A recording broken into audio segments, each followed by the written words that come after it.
The Lakers push the defending NBA champs to the brink of elimination. Noah Syndegaard returns with new mechanics, healing crystals, and tarot cards. And apparently, Chicharito has seen enough of the Galaxy front office's foolishness. Good morning. I'm James. This is your daily dose of sports and snark for the greatest sports city in the world, Los Angeles. This is the faithful Angelenos morning report. It is May 9th, 2023. I am stuck up in foggy Portland for another couple of days. Let's talk some LA sports. Maybe it'll make things a little brighter around these parts. If you'd like being in the know about LA sports, clickety-clack the like button. Clickety-clack the subscribe button. There's a notification bell. Hit that to let you know when we drop new content. Sharing is caring. Let people know we exist. And yes, comment. I try to return comments on everybody who says, hey. It's a good thing. Keeps me interested. Before we go through the news and notes, a look at the scoreboard. LeBron James scored 27 points, and the Lakers held on for a 104-101 victory over Golden State in Game 4 of the best-of-7 series last night.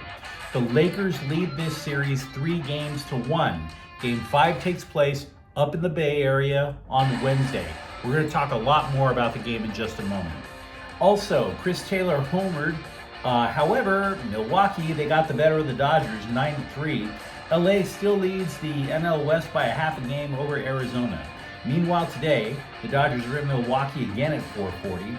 Noah Syndergaard is 1-3 with a 6.32 ERA.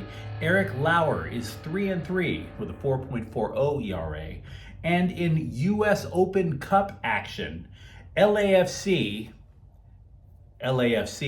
in other words, a lot of their reserves, are going up north to take on Monterey Bay at 7:30 p.m. But let's chat a little bit more about last night's Laker game. Somewhere in the second half, I pleaded on Twitter. Because after all, Twitter is the place where everybody gets all emotional and throws out their hot takes about how D'Angelo Russell was supposed to be the third scorer on the Lakers and how he just flat out disappeared in Game 4. Completely disappeared. The dude only scored 4 points, which obviously puts an undue amount of pressure to score on Anthony Davis and LeBron James. Now, that didn't happen because thankfully, LA still had, of all people, Lonnie Walker IV, who scored 15 points in the fourth quarter. 15. To help the Lakers rally from a deficit in the final period. Walker broke the Anthony Davis has to dominate on both ends of the court or the Lakers have no shot narrative that we've been hearing the last few weeks. Now, Davis was still good. He had 23. It's okay. Not dominant.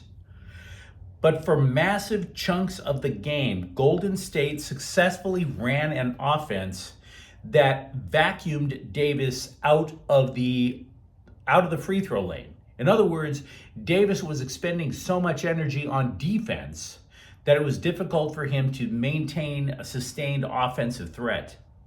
The strategy Golden State used was something that they did in Game 2. They went super small and they were just running a flurry of pick plays or pick and roll plays on the perimeter. And it functioned okay until the final couple of minutes. The final minute in particular was just striking. The Lakers were holding on to a lead. Steph Curry threw up a pair of errant three-point shots with, of all people, Davis on him. And we'll talk a little more about that in a second. That happened because LA was just up by 1 with less than 30 seconds to go. Curry and Golden State set Davis and the Lakers defense up exactly the way they wanted it to happen. They wanted to pull Anthony Davis away from the basket so that he would have less of a shot to block a shot or to grab a rebound.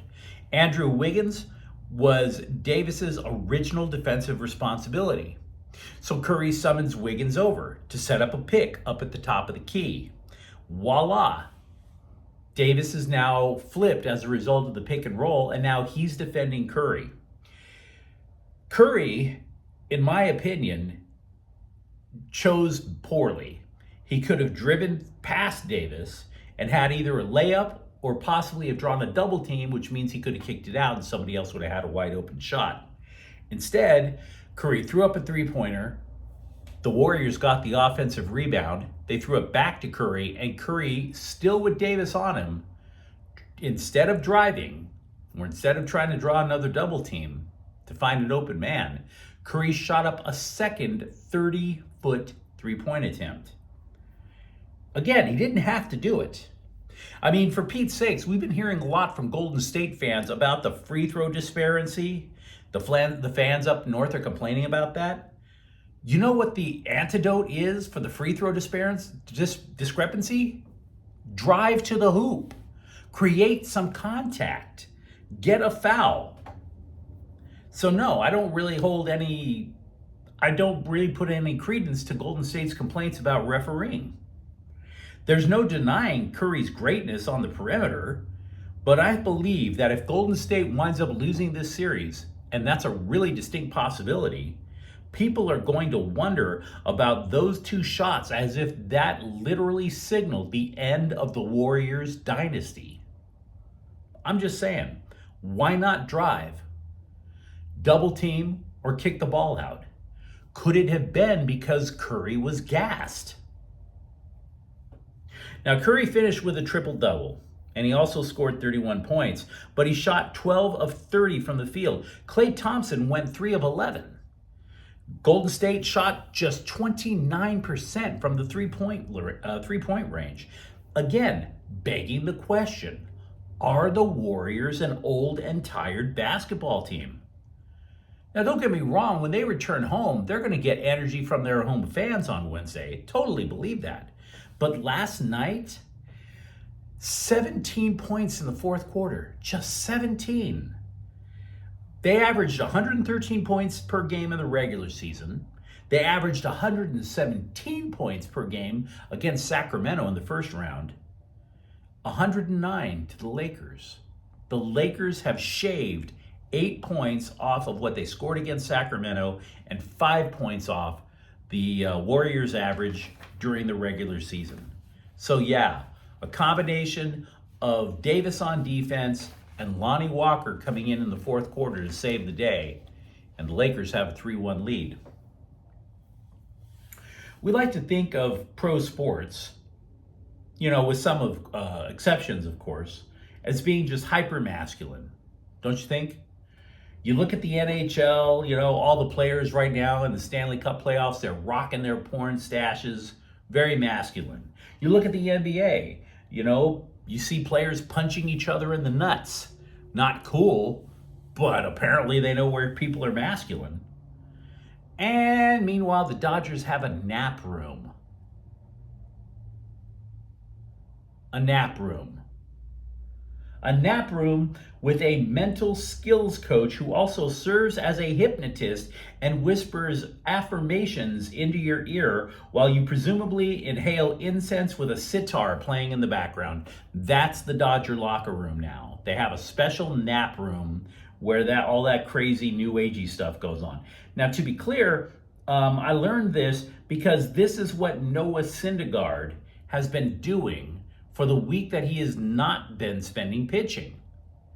They're tinkering with his mechanics and doing this new age tarot card Ouija board stuff to try to get his head right.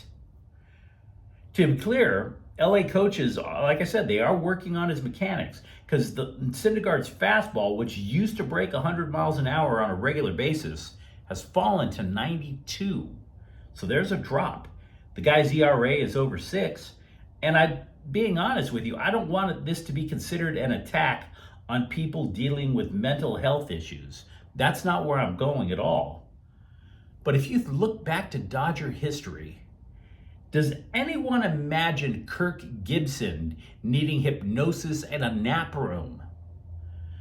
Even back a little further, do you think Reggie Smith would go there? Reggie Smith?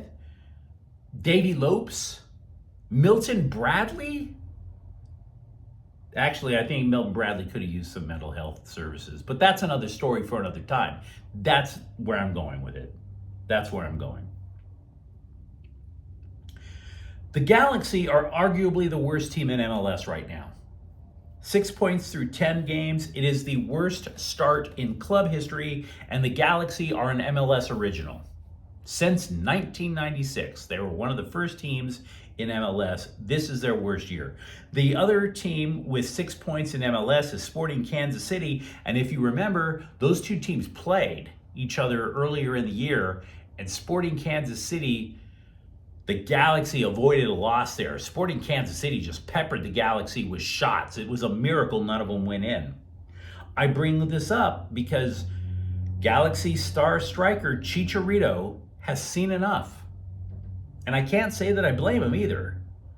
Because whenever there's been drama with this franchise, and it's been almost daily now, the Galaxy basically shoved Chicharito out in front of the cameras to tell us that everything is fine. Like the dog in the burning room gif. Oh, this is fine. Now, they bring him out one more time last week after the Galaxy face planted to Colorado, got humiliated once more, expecting Chicharito to have a fire extinguisher for the rage that the fans have over this lousy soccer team. And you know, Chicharito leveled with us. No, this isn't fine at all. And I think his quotes are a direct slap at the Galaxy front office without even mentioning the name of embattled club president Chris Klein. He called out team effort, yes. He called out the training, yes. But then he called out accountability and added, quote, more people need to come to the media to face things. We're the same people speaking, always, unquote. Now, you could sit there and say maybe a couple of other players should come out. Maybe that's what Chicharito meant.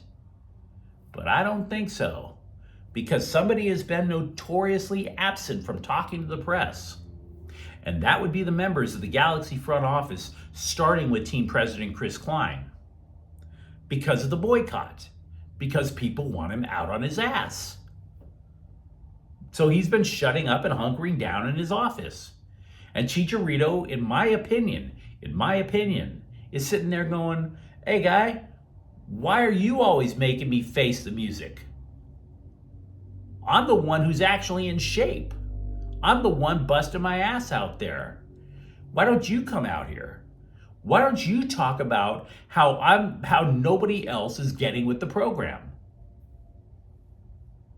I think basically Chicharito is tired of being the damn patsy for this team. Have somebody else face the music for once. Can't you blame Chicharito for thinking that? If that is in fact the case. We mentioned unrestricted free agents that the LA Kings have. Goalie Yunus Korpisalo, defenseman Vladislav Gavrikov. But the Kings have 16 restricted free agents this summer. 16 restricted free agents. Now, the majority of those players haven't gotten to the NHL yet, okay? But a couple of them are considered major prospects.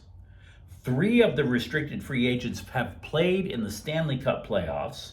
There are 2 first-round picks in that group of restricted free agents, and 3 who were drafted in the second round. Some of these players I'm going to mention you've heard of. Jared Anderson Dolan, he's a restricted free agent. Defenseman Tobias Bjornfoot, both of them have spent significant time in the NHL. Now, the big name of all the restricted free agents out there is Gabriel Velarde. We talked about him a couple of days ago, how he's probably going to get a contract offer somewhere in the neighborhood of about $4 million. I think the Kings are going to try to retain him no matter what. But the reason I bring up that number, it's not the names of the 16 restricted free agents that matter. It matters because this is likely where the vaunted, deep Kings minor league system finally takes a major hit and loses some of its talent. It blows my mind how deep USC is at wide receiver. If you recall our coverage of spring ball, we were talking about how they took running back Rayleigh Brown and they put him in the slot, kind of like what the Saints do with Alvin Kamara. Now, if Rayleigh Brown changes position from running back to wide receiver, USC will have 10 wide receivers on scholarship. 10. This begs the question, is there going to be enough passes to go around? I mean, last year, 8 players alone caught 15 passes. And to be frank, I'm not saying catching 15 balls over the course of a college football season is enough, but at least it means USC is trying to spread the wealth.